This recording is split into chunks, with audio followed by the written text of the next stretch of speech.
गंगाजल आदि अर्पण करने से भगवान समस्त पापों को दूर करते हैं और उसे पुत्र धन आदि की संपूर्ण सुख सुविधा प्रदान करते हैं। देखो, निष्काम भाव से किया हुआ जो पूजा पाठ है, निष्काम भाव से जब शंकर जी की पूजा करो तो उसका फल कई गुना बढ़ जाता है। देखो, कामना से करना पूजा, बहुत सारे शिव महापुराण में आपको वो टोटके मिल जाएंगे, ये चढ़ाओ ये हो जाएगा, चावल चढ़ाने से ये पूर्ति हो जाएगी, चंदन चढ़ाने से ये पूर्ति हो जाएगी। बहुत सारे उपाय हैं शिव महापुराण में, पर मेरा मानना ये है कि सबसे उत्तम पूजा है निष्काम भावना की पूजा। क्यों?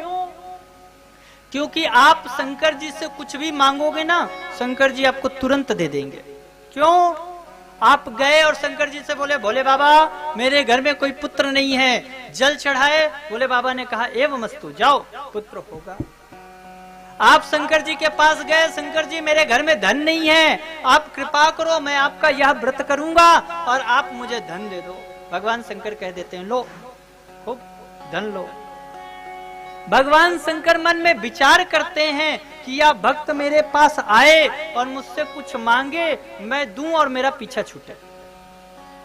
पर जो भक्त भगवान शंकर से कुछ नहीं मांगता, उसे भगवान शंकर कहते हैं कि मैं उसके जरूरतों का लेखा जोखा कागज पेन लेकर बैठ जाता हूं।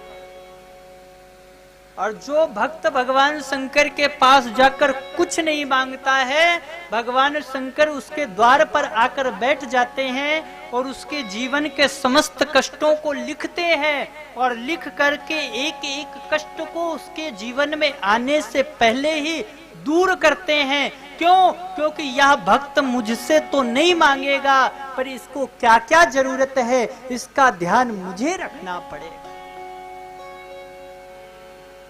जैसे एक माँ होती है ना, बच्चों को कब क्या चाहिए वो माँ को पता होता है, पिता को पता होता है।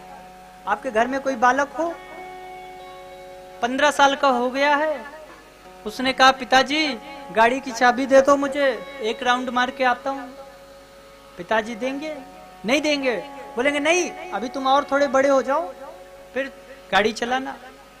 हालांकि पिता को पता है कि यह गाड़ी इसी के लिए है, आगे चलकर यही चलाएगा, परंतु अभी यह चलाने योग्य नहीं है, इसलिए मैं इसे ये नहीं दे सकता।